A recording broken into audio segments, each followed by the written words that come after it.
هذا وصية من يسمعوني. يا عول قلبي لا تفلتوني، يا حاضرين في الصدق قتلوني،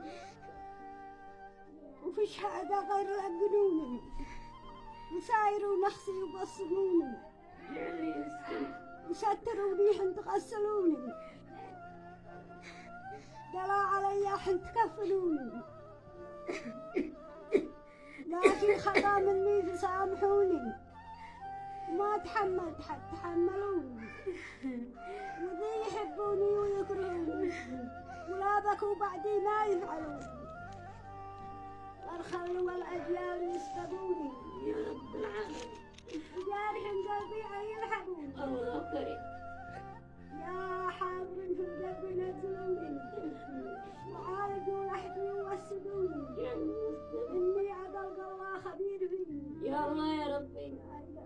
يقولون يا قرآن يجاوبوني، الله يسهل حمي حاسبوني، يا رب العالمين. يقولون شرفي